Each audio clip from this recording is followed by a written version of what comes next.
Share करना ना। प्रसूति का विवाह दक्ष प्रजापति के साथ हुआ और इन्हीं की कन्या का नाम है महारानी सती। इन्हीं महारानी सती का विवाह भगवान भूत भावन शंकर जी से हुआ। महारानी सती अनाहुत होने के बावजूद यज्ञ मंडप में पधारी। शिव जी ने एक बार दक्ष प्रजापति को नमस्कार नहीं किया, इसलिए दक्ष प्रजापति शिव जी से द्वेष करता है। महारानी सती यज्ञ मंडप में गई, वहां अपने पति का अनादर देखा, बस अपने दाहिने पैर की अंगुष्ठ से योगाग्नि को प्रकट किया और उसी में भस्म हो गई। भगवान शंकर के गणों ने यज्ञ को विध्वंस करना चाहा, लेकिन यज्ञ के आचार्य जो भृगु जी हैं, उन्होंने अभिमंत्रित जल कर से उन सबको भगा दिया। महारानी सती के देह त्याग का समाचार भगवान शंकर को मिला। अपनी जटा को उखाड़ करके जमीन पर पटक दिया। उससे वीरभद्र नाम का वीर उत्पन्न हुआ। बोलिए वीरभद्र भगवान की, शंकर भगवान की। भगवान ने अपने जटा से एक बाल को उखाड़ करके पटक दिया धरती पर और उससे वीरभद्र नाम का एक महापुरुष जन्म लिया। वीरभद्र ने आकर के यज्ञ का विध्वंस कर दिया और दक्ष प्रजापति को पकड़ करके उसका सिर ही धड़ से अलग कर दिया। वहां जितने लोग पधारे थे सबको अंग भंग कर दिया। जो जिसके लायक थे उनको वैसा प्रसाद दिया। देवता गए, डरते डरते शंकर जी के पास उनसे प्रार्थना की। भगवान शिव जी पधारे और दक्ष प्रजापति को बकरे का मुख लगा दिया। भृगु आदि ऋषियों को भी दंडित किया और यज्ञ में जैसे ही अंतिम आहुति डाली, यज्ञ में साक्षात नारायण प्रकट हो गए। शंकर जी नारायण की स्तुति करके सती के देह को लेकर के चले गए। वहीं माता सती का के देह का जो अंग प्रत्यंग है, जहां जहां गिरते चले गए वहां उसी जगह पे एक एक प्रकार की योगिनी पीठ बन गई, जिसे हम शक्ति पीठ कहते हैं। स्वयंभू मनु की 3 कन्याओं के वंश के वर्णन के बाद उनके पुत्रों का वंश के बारे में विस्तार किया गया। उनके पुत्र प्रियव्रत और उत्तानपाद हुए। स्वयंभू मनु के इन्हीं उत्तानपाद राजा की पत्नी है सुनीति, जिनके गर्भ से ध्रुव जी ने अवतार लिया, जो मेरे प्रभु के परम लाडले भक्त कहलाए।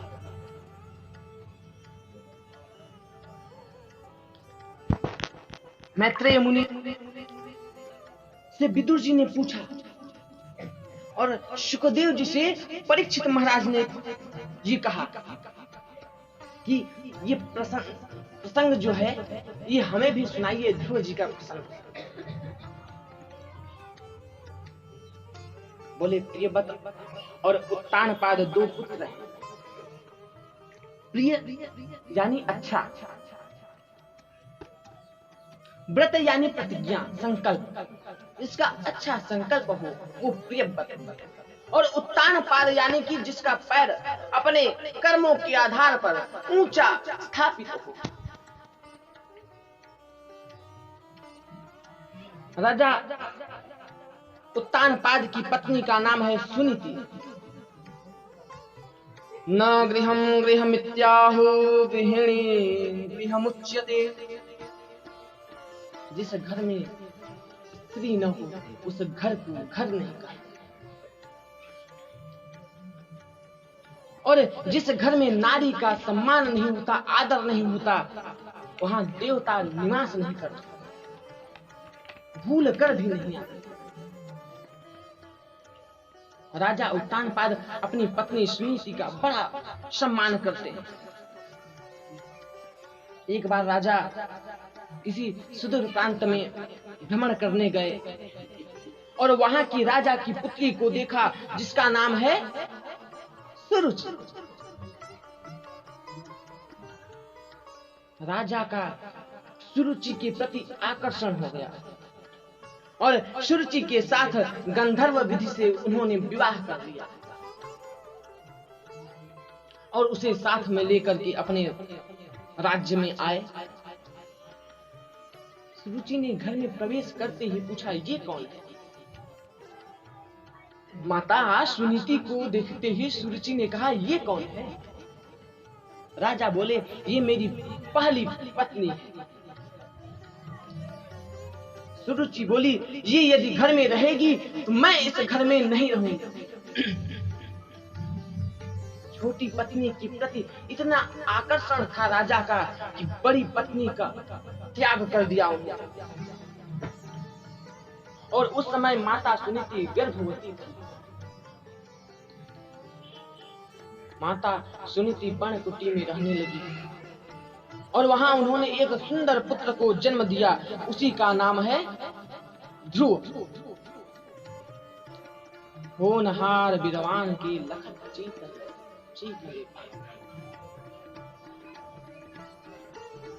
महारानी सुनीति से ध्रुव जी महाराज का जन्म हुआ। माता सुनीति जहां जहां जाती, सत्संग में जाती, नन्हे से बालक ध्रुव को साथ में लेकर के जाती। माता सुनीति जब संतों को प्रणाम करती तो अपने पुत्र से भी कहती, बेटा ध्रुव आप भी प्रणाम करो। सुंदर शिक्षा देती। जब ध्रुव जी 4 वर्ष के हो गए, एक बार संत जी ने सुनीति से कहा, बेटी हम तुम्हारी सेवा से बड़े प्रसन्न हुए हैं, वरदान मांगो, क्या चाहिए? माता सुनीति ने कहा, प्रभु अगर आप सत्य में मेरी सेवा से प्रसन्न हुए हैं तो मुझे एक ही वर दे दो। मेरी एक बहन है सुरुचि, उसके विवाह को 4 वर्ष हो गए हैं, अभी तक उसे कोई संतान नहीं है। महात्मन आप यही वर दे दो कि उसको भी एक संतान हो जाए। महात्मा ने कहा, अरे बेटी जिस सौतन के कारण तुम्हें घर से निकाल दिया गया उस नारी के संतान की कामना करती हो तुम। माता सुनीति ने कहा, भगवान यदि देना है तो यही वर दे दो। महात्मा कहते हैं, बेटी जैसा तुम्हारा नाम है सच में वैसा ही तुम्हारा काम है, जाओ उसे अवश्य पुत्र होगा। क्यों? क्योंकि तुमने कहा है। एक दिन अपनी पत्नी सुरुचि के पुत्र को राजा उत्तानपाद अपनी गोद में लेकर के बैठे थे राज सिंहासन पे। और जैसे ही नन्हे से बालक ध्रुव ने देखा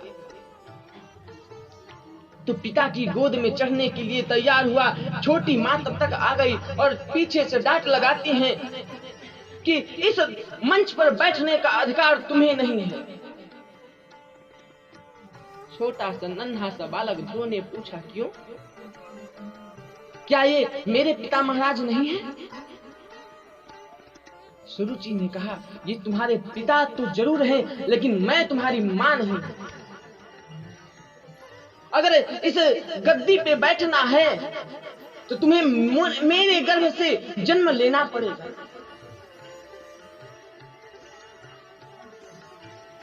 तभी इस मंच पर बैठ पाओगे। सीधे चले जाओ वन में, वहां तपस्या करो नारायण का। नारायण प्रसन्न होंगे, कहेंगे बताओ क्या चाहिए, तो तुम उनसे कहना मैं माता सुरुचि के गर्भ से जन्म लेना चाहता हूं।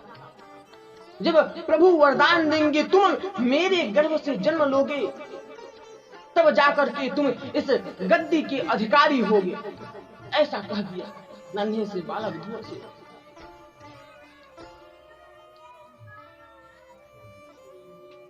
ऐसा कह के ध्रुव जी ने पहली बार ऐसा शब्द सुना था। नन्हे से बालक ध्रुव जी की सांस पे सांस चढ़ने लगी। खूब रोते हैं, बिलख बिलख कर रोते हैं और दौड़ते हुए अपनी माता सुनीति के पास आते हैं। सुखदेव जी कहते हैं परीक्षित, सुरुचि ने केवल ध्रुव जी का अपमान नहीं किया, बल्कि उसने नारायण का भी अपमान कर दिया। हम सभी कथा सुनते हैं जन्म मरण के बंधन से छुटकारा पाने के लिए, और सुरुचि ने अपने गर्भ को सबसे महान बता दिया। उसके गर्भ में आने के लिए भगवान का भजन करना पड़ेगा।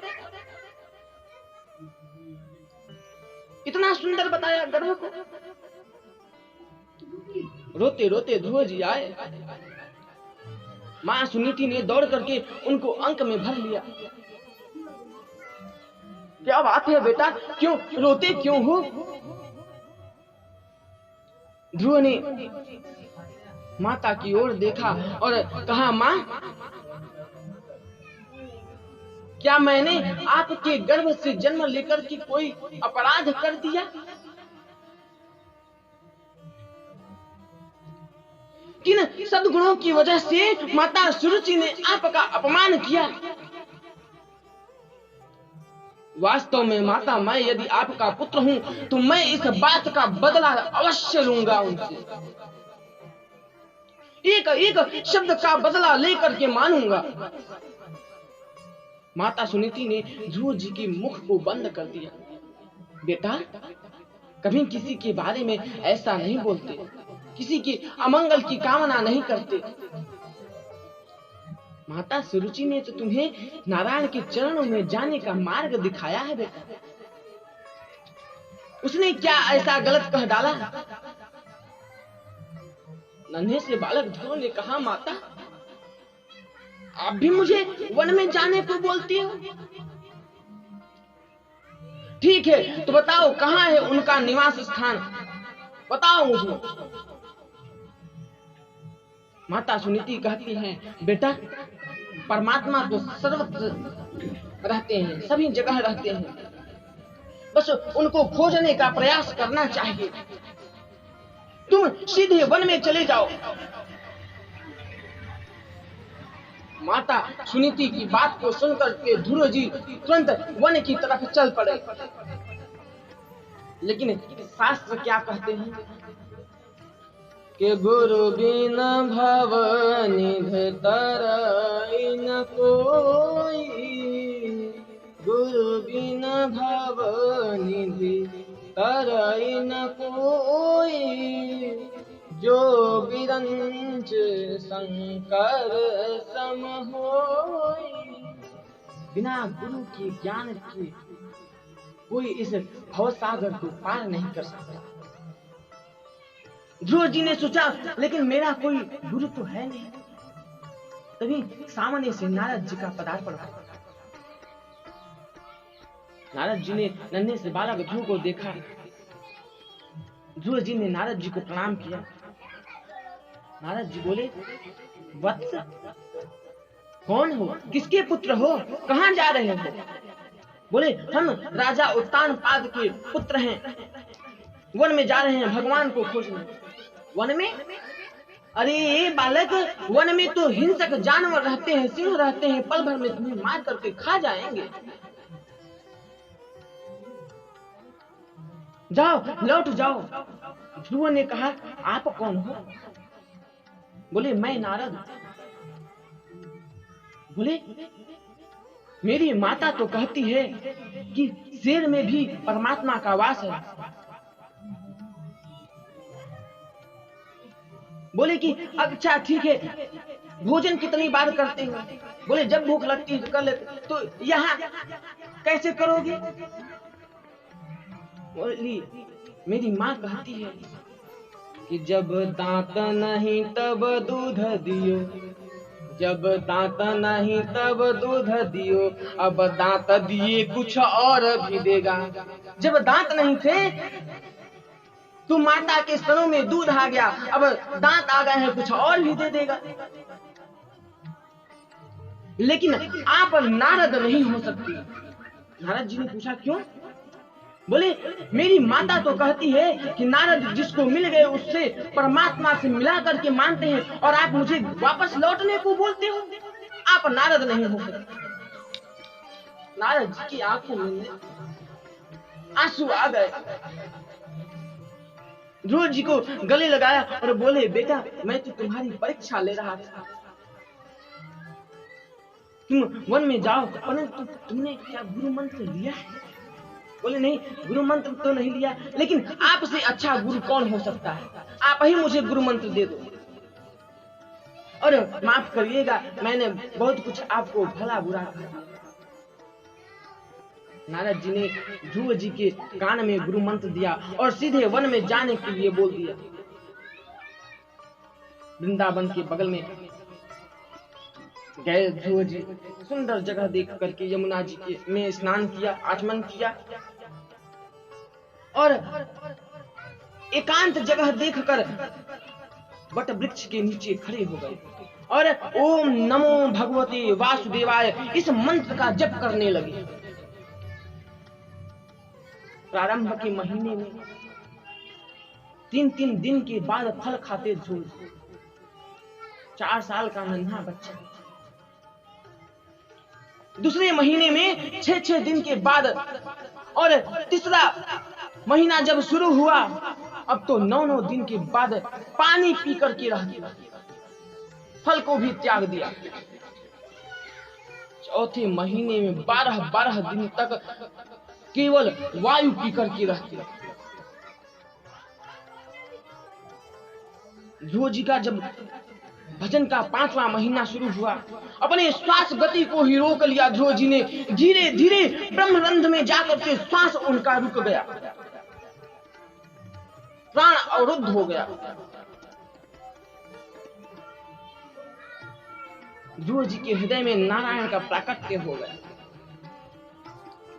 एक पैर से ध्रुव जी खड़े हैं। जैसे ही अपने प्राण वायु को रोका, सभी सृष्टि के जीव जंतुओं का प्राण वायु रुक गया, यहाँ तक कि स्वर्ग के देवताओं का भी प्राण वायु रुक गया।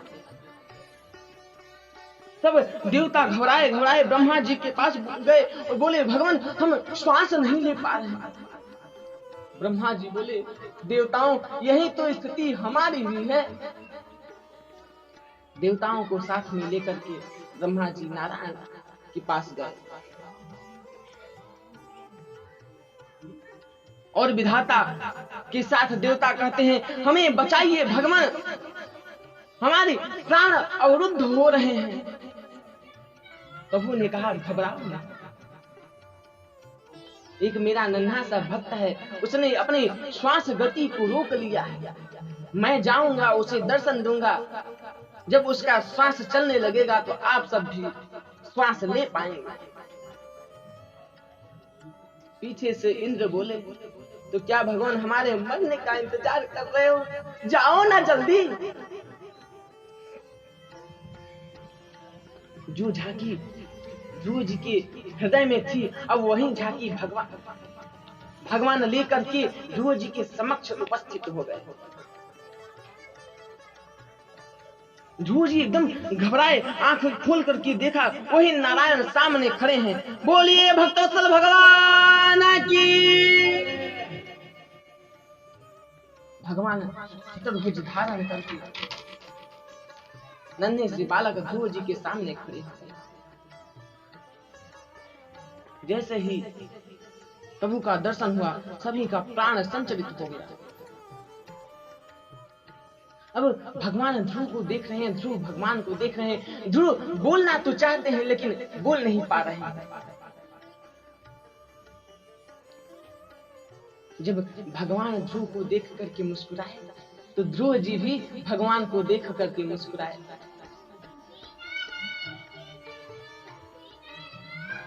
भगवान ने अपने दिव्य शंख को ध्रुव जी के गाल से लगा दिया। जैसे इस शंख को गाल से लगाया, वेद वेदांत का संपूर्ण ज्ञान ध्रुव जी के हृदय में प्राकट्य हो गया।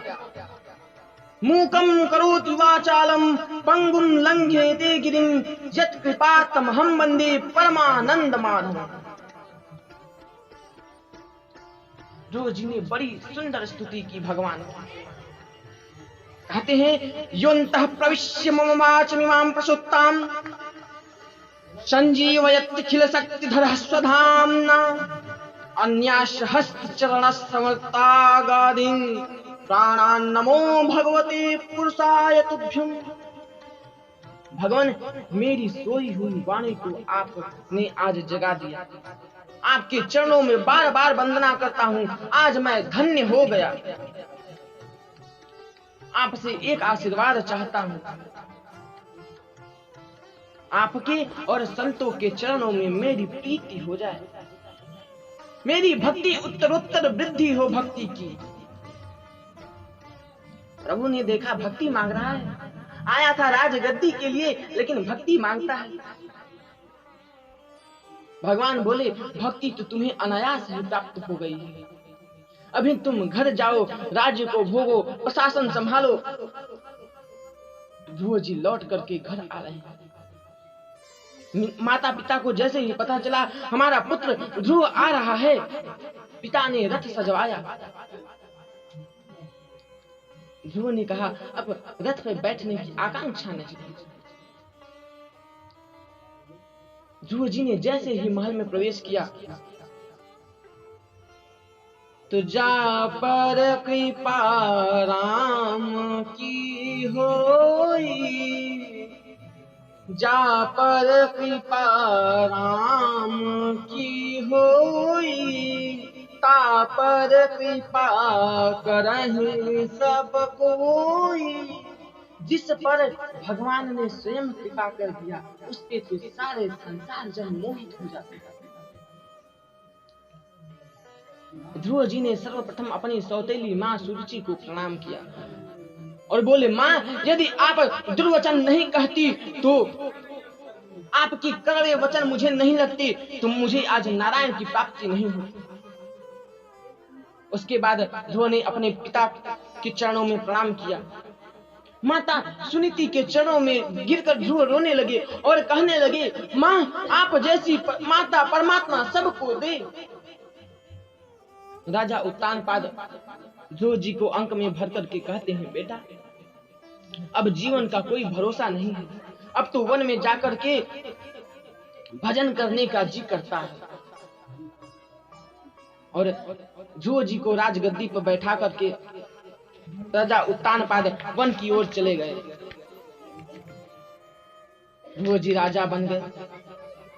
ध्रुव जी के जो छोटे भाई उत्तम हैं, बड़े उद्दंड हैं। एक दिन यक्षों के वन में जाकर के बगीचे को उखाड़ने लगे। यक्षों ने आकर के मना किया, बोले ये कुबेर महाराज का बगीचा है, इसे न उखाड़िए। उत्तम ने उनकी एक न सुनी और अंततः यक्षों के द्वारा उनकी मृत्यु हो गई। भाई की मृत्यु का समाचार सुनकर के ध्रुव जी के मन में बड़ा क्रोध आया। बड़ी भारी सेना लेकर के ध्रुव जी उन यक्षों को मारने के लिए तत्पर हो गए।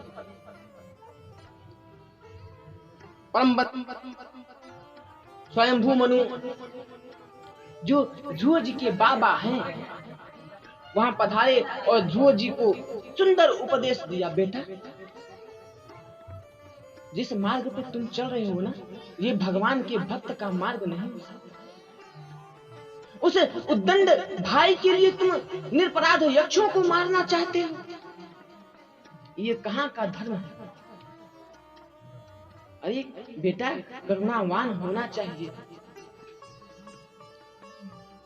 अपने बाबा स्वयंभू मनु के उपदेश को ध्रुव जी ने अपने जीवन में परिवर्तित किया और सर्वस्व छोड़ करके, सबका त्याग करके वन में चले गए। उन्होंने अनेक वर्षों तक राज्य काल को संभाला, परंतु भगवान के धाम को जाने के लिए वन में तपस्या के लिए चले। वहां अनेक वर्षों तक तपस्या करने के बाद ध्रुव जी के लिए सुंदर विमान आया। विमान में प्रभु के पार्षद हैं। जैसे ही ध्रुव जी विमान में बैठने को तैयार हुए, एक देवी वहां प्रकट हो गई। ध्रुव जी ने पूछा, देवी आपका परिचय? बोली, मैं साक्षात मृत्यु देवी हूं। इस संसार में जो भी आता है मुझे प्राप्त करने के बाद ही कहीं जाता है। आया है सो जाएगा, राजा रंक फकीर, जो भी आता है मुझे ही प्राप्त करता है, फिर कहीं जाता है। अतः आप वैकुंठ में चाहो जाओ, चाहे नरक में जाओ, लेकिन मुझे प्राप्त होने के, आप मरने के बाद ही जा सकते। ध्रुव जी ने पार्षदों की तरफ देखा, बोले अब क्या करें? पार्षदों ने इशारा कर दिया। ध्रुव जी ने कहा, माता अच्छी बात, मैं तो छोटा हूं ना आपसे, आप थोड़ा सर को नीचे करो तो मैं आपको स्वीकार करूं। जैसे ही मृत्यु देवी ने सर को नीचे किया, मृत्यु देवी के सिर को ही ध्रुव ने, भगवान के भक्त ने अपना सीढ़ी बना लिया और सर पर पैर रख करके विमान पर चढ़ गए।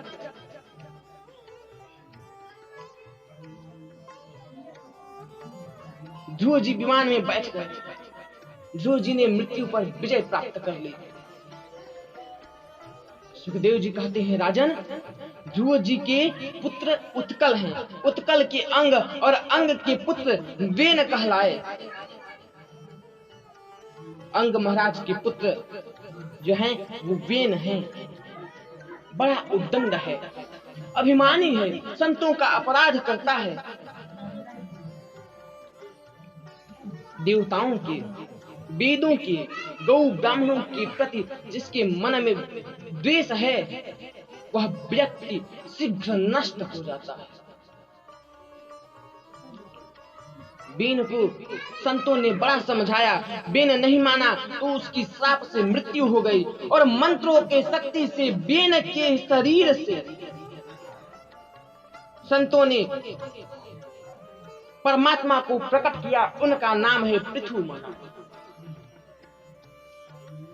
पृथु की पत्नी है अर्ची, जो साक्षात लक्ष्मी स्वरूपा है। पृथु के पिता बेनु ने जो पाप किया था, उनका प्रकृति पे बड़ा असर हुआ, अकाल पड़ गया।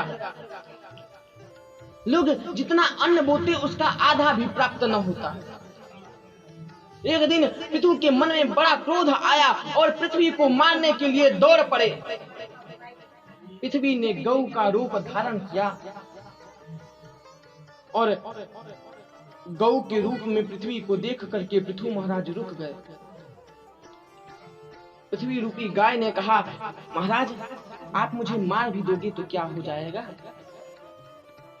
सारी प्रजा आज दुखी है, इसका मूल कारण है लोग कर्म नहीं करते। कर्म करेंगे तब तो फल मिलेगा। परमात्मा भी उसी की सहायता करता है जो कर्मवान होता है। इसलिए पृथ्वी ने पृथु महाराज से कहा, अपनी प्रजा को आप कर्म का उपदेश करें। कर्मोपदेश करने से प्रजा में खुशहाली बन सकती है। पृथु महाराज ने ऐसा सुंदर उपदेश किया, प्रजा में खुशहाली छा गई, अन्न धन की वृद्धि होने लगी। पृथु ने सोचा, लोग कर्म तो करने लगे, लेकिन ईश्वर का प्रार्थना भी तो होना चाहिए। यज्ञ करते करते यज्ञ करने की भावना उनके मन में आई। जो व्यक्ति 100 यज्ञ कर्म करता है वो निश्चित रूप से देवराज इंद्र के पद को प्राप्त कर सकता है। 99वां यज्ञ चल रहा था। इंद्र ने यज्ञ के घोड़े को ही चुरा लिया। पृथ्वी ने सोचा चलो जाने दो, और 99वां यज्ञ करके पृथु महाराज ने यज्ञ बंद कर दिया। उस यज्ञ में भगवान नारायण प्रकट हुए, प्रसन्न हुए।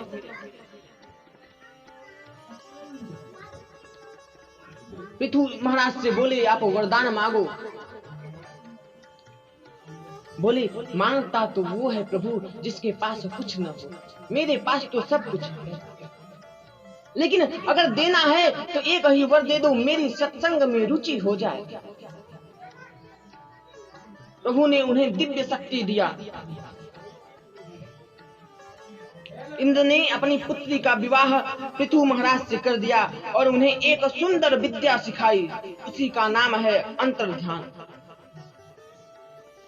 उस अंतर्ध्यान विद्या से महाराज पृथु के पुत्र को अपार आनंद हुआ, इसलिए उनका नाम ही अंतर्ध्यान पड़ गया।